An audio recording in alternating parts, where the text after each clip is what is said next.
Hello everybody and welcome. I'm your host, Captain Awesomeness. Anyway, so here we are, OVKA as usual, race number 10, and my go-kart is, let's just say, somewhat alright.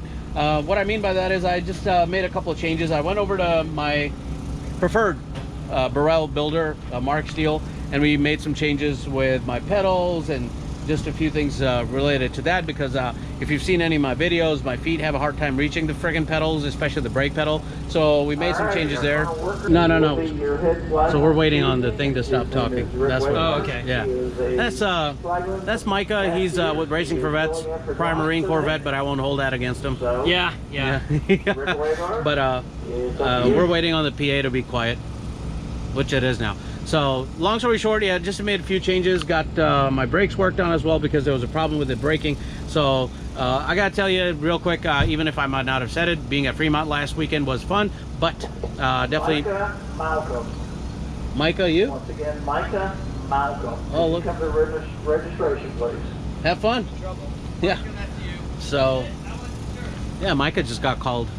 I don't know what's up with that. Usually they won't call a specific Racing for Vets person, but I think I know why they call him. But we'll leave that alone. Anyway, warm-ups are about to happen. Let's see how warm-ups go. With warm-ups, again, it's just a matter of feeling the kart. Oh, another change I did make is the seat as well. My old seat there is a Greyhound, and now I have a Tillet. The reason why I made the change is actually because that Greyhound is beginning to have a problem in the bottom, so we're going to fix that. But anyway, that's what I got. Let's get warm-ups done, and then I'll talk to you guys when I get back. So nothing really important to show in the practice side of things, and I'm kind of grinning as I talk about it, only because, I mean, the thing with practice is that all it does is it gives you an idea of what your kart feels like, and that's it. So I'm just going to show you the first lap. Now this is another format which does not include the cut through, which would be we actually take the traditional turn 2 like you just saw me take as I got out of the track. But yeah, I did want to show you that spin outs do happen, and this is the time to make it happen. That was Aaron Reed, and I was right behind Dan Fearer, very, very capable and fast driver. He races both in the Masters and Legends class. Nonetheless, I just wanted to kind of show you guys the first lap.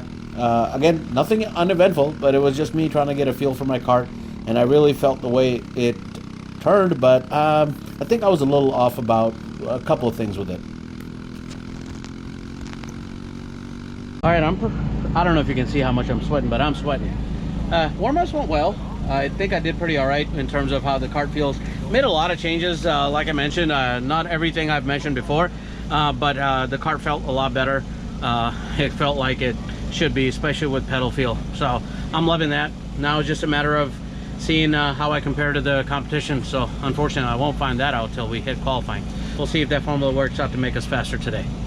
Alright, so qualifiers usually aren't very exciting until you run into a situation where you're with equally capable drivers.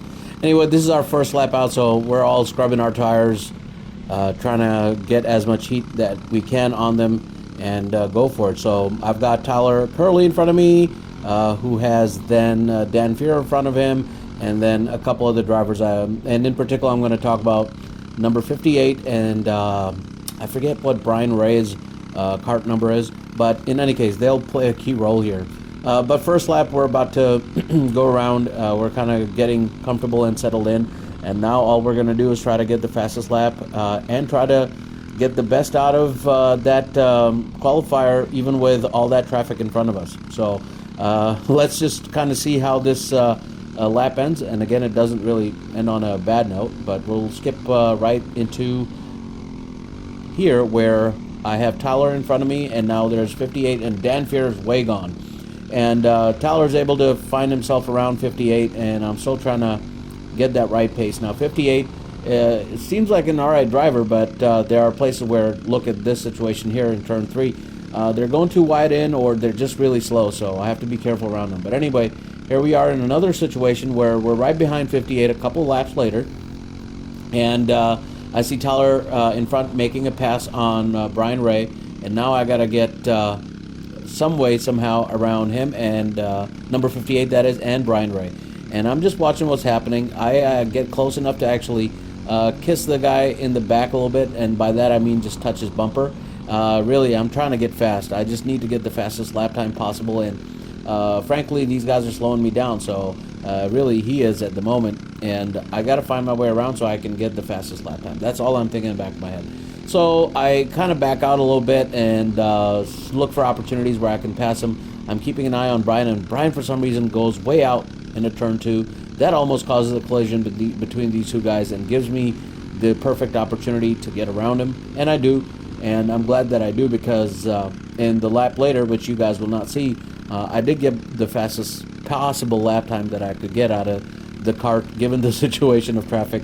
Tyler's way gone ahead of me, so I love the fact that I have clear traffic. Now I don't have to worry about anything. I know I'm way faster than those two guys that I just passed. So what we need to do is just focus on staying on track and pulling it off.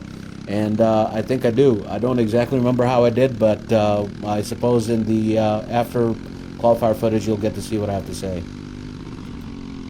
Okay, so qualifying went kind of the way I wanted it to, but not really. I was not happy about that traffic that was in front of me, man. I mean, for us to go 3 wide into turn 3, that's crazy, but gotta do what you gotta do to get a good lap time, and luckily it turned out to be a good thing, because I was able to get a 45.07.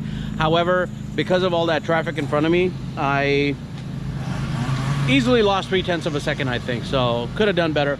I made some other small changes that'll help me with going into turn 1 and turn 3. That's where the kart just feels like it's sliding just upon entry, so that's not good. So working on widening the front so that I can get a little bit more jacking. Let's see how that works out.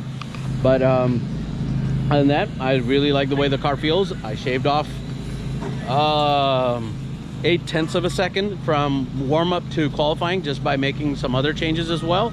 So pretty confident that I'll be able to keep up a good pace and of course stay on track, so I'm able to pull that off. So at this time I am 7 out of 15 or 7, maybe more. I don't even remember how many there were, but yeah, that's pretty confidence inspiring. I should have been top 5. It is what it is. Just deal with it and move on. So now we're gonna wait for it to go dark so that we can race night races for the pre-final and the final. All right, so pre-finals are here, and as always, I'm always nervous about pre-finals because something always happens, and you'll get to see that something does happen here. So off we go, and I got a lot of karts in front of me as we go into turn 2. This is where accidents happen a lot. It's very accident prone, people touching each other and all that, but everything is good still. Now look at that red car, number 238, I believe it is. That is Carson Noble, Matt Noble's son. As we go into turn 3, he brakes hard, but unfortunately it causes him to spin out, which causes a huge crash. Ouch. And yeah, that really hurt. But Matt Noble is now behind me, Carson Noble's dad. Carson was okay. It's just that he was a little hurt in terms of you know, his personality. You know, he didn't like the fact that it happened, but he was all right. He was all right physically. We got to talk to him afterwards. Anyway, I got a whole race to look in front of me, so I don't know who that is in front of me. One of the Racing for Vets guys. That's all I can say. What's more important though is that you guys are going to see the whole race, kind of, and that's just because the pre-final was pretty exciting. What I didn't realize is how much Matt Noble was catching up on me. I couldn't even imagine that. In the beginning of the season, he'd been quite much slower than me, so I just kind of wanted to show you guys how he was able to catch up to me at basically the latter end or the tail end of the track, and then I'd be able to get past him at other points. So we focus right back on where we are. Traffic in front of me is still in front of me, as in like they're not creating a huge gap between themselves and I. So that is a good thing, and I feel like I can stay up with these guys as long as I don't make too many mistakes. And I kind of do in that little kink there where I kind of braked a little too late and I went too wide. So now I'm watching all this action happen where Tyler gets past and Tyler takes more opportunities. We're going to look back and see where Matt Noble stands. He's far out from me, and I do my left and right just to see where he's at, if in case he's trying to make a pass on me. Because I've learned my lesson from the previous race at OVKA that if you open yourself up at turn 3, you can get screwed. But anyway, look at how much he's able to catch up to me there, Matt Noble. So at the time I didn't know, but hey, that tells you I'm pretty slow going out of there, and he's very fast. So maybe somehow I need to use this video footage to kind of tell myself I need to do better. Anyway, again, still with traffic for the most part, although the top guys like, you know, Randall and all them, they're way ahead of me. There's no way I can ever catch up to them at this point. 206, as I have to remind you guys, is all about momentum racing, and if you're this far back already, forget about it. Now the traffic in front of me again is kind of gapping, but we're doing all right, I think. I'm not too worried about much at this point. I'm just watching what's happening, and I'm trying to see what I can do to cut corners, in the sense of try to cut down the distance between the turns so that I can get there faster. That's really it. But I'm watching my braking zones. I'm trying to make sure the rear doesn't lock up.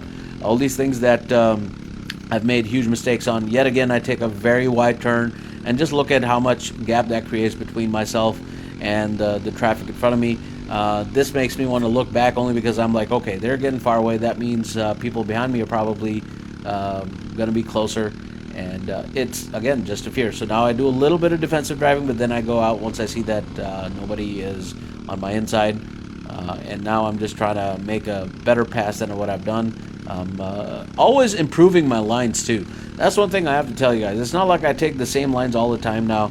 I get a lot of criticism for that from guys who've been racing a lot longer than me about, hey, you got to be consistent, because if you're not, then you're not going to know where you need to improve. And they're right. But I'm also using the advantage of my Micron 5, which is that little display you see on the steering wheel. That's telling me whether I'm faster or slower, and it's telling me that I'm slower. Anyway, Matt is right up on my butt yet again, and he almost gets me here. He touches me. He does that little thing where he's just basically not flipping me off, but he's just signaling that he's right up on my butt. So I get that. He touches and lets me know he's there. So now I got to drive better. It gives me motivation to actually drive better. Kind of weird, ain't it? Anyway, as you see that my display's telling me that I am faster, but I don't know if I was faster now because of Matt kind of helping me along. But we'll take it. And this has become my Achilles heel, this kink right here, because I just can't seem to take it perfectly. I'm going way too far out wide, and that's slowing me down. And look at all that gap that is between basically the rest of the crowd and me. So it don't matter, though, because we're getting close to the end of the race, and that's going to give me the reason to kind of also calm down a little bit. I don't need to fight for any positions because, well, guys in front of me are so far away, and Matt is right behind me, so Matt's not going to try to pass in the weirdest of spots. He's a good, clean racer, and he knows if he needs to pass me, he'll pass me. He's done it before. It's not like, I'm better than him or anything like that. I'll be honest again, I've said it before. I'm no better than anyone. I just raced my own race, and my focus this year was not to crash, and I didn't crash into anyone. I just crashed myself in the places that I did. So I'll take that as a win, although my number of crashes were a lot less this year. Nonetheless, this is how the race basically ends. This is the last lap, I believe, and as and when I get close, I'm like, all right, I don't see Matt anywhere near me anymore.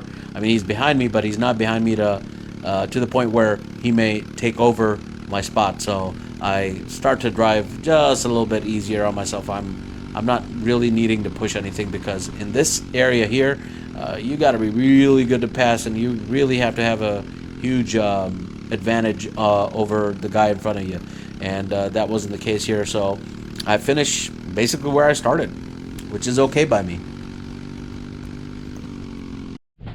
Alright, so that was a rather uneventful race in the sense that I started in 7th and finished in 7th, but I am beginning to see that there's a problem with the kart, with some of the changes I made. And one of the changes was to add some width to the front so that I could get more jacking, and it actually backfired on me, which is weird, but whatever. I was able to maintain my position. I was able to actually be faster than I was. Like I shaved off 2/10 off my lap time, so all good stuff.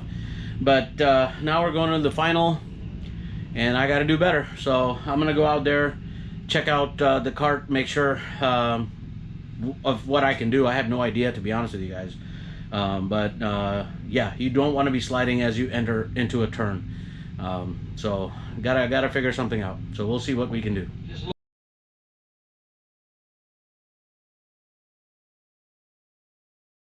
All right, so it's the next day after that night race, and the reason why you're seeing this instead of the final race is because, as I've said before, technology sucks. And what happened in the final race is that as we went in, I had the thing recording and it didn't record everything. It literally only recorded like 10 seconds and then it stopped. So I have no idea what happened there, but it is what it is, unfortunately. Things happen. So I'll just give you a highlight of how it all went. So I started in 7th in the final because I finished in 7th in the pre-final. All well and good, out of 15 drivers. So that's about what, halfway? In any case, race started off. It started off with a bang. Some people, you know, kind of went into each other, all that stuff, but I didn't know anything of it because all of us guys in the top 7 or 8 are pretty fast, relatively speaking. Of course, I was still like over a second behind the fastest guy, but he's like an anomaly. That dude, Randall Potter, is nuts. In any case, race starts off, as I said, and things kind of work themselves out. The pace to where I'm in 7th place and I'm behind Reiner and Tyler, and that Reiner would be in number 22 and Tyler would be number 35, and then there was another guy in number 234 who was also pretty fast. He doesn't usually race here. In any case, I'm behind these guys, and lap 3, Reiner has to pull off into the oval, which is basically when your kart has a problem, you pull out, and that's what happened to him. He pulled off because his kart hit turn 2. There's that little turtle, and popped his chain, so he had to go in. That left me behind Tyler and this number 234 guy, and around lap 5 something happens between them two, and I end up taking position number 4. And I thought I had a good pace, but I didn't. I was still struggling with the rear wanting to kick out a lot, despite the changes I made. What up, Reiner? And yeah. How's it going? Good, man. Just talking about last night. Oh, my GoPro didn't record any of it. Yeah, so I'm telling everybody what the highlight is. So I was just telling them. You did well last night. Oh yeah, man, it was good. It was good. Yeah, thank you. I didn't do so well. I know your chain popped off. I was just telling them. First time. That turtle, man. So it wasn't just you, by the way. It was like 3 other guys who had the same problem. Yeah. Yeah. So Ethan. no, even in our class. Oh yeah. Yep. Yeah. Yeah, I talked to a couple dudes. Stay away from the turtle. So stay away from the turtle. That's what I kept telling everyone. Stay away from the turtle. Yeah, exactly, man. They got me last week. So. Oh well. Yikes. You just waking Win up, some, right? you lose some. Yeah. Me too. So we're gonna get ready here in a minute, but I'm gonna go eat breakfast. yeah, or she's getting ready, the wife. So let's see if she's got any breakfast going. All right. Yeah, I'll ask her in a minute. So anyway, I thought I built a good pace as I went in front of Tyler, but then Tyler caught up to me because of, well, really my kart. I mean, my driving maybe too, but really my kart.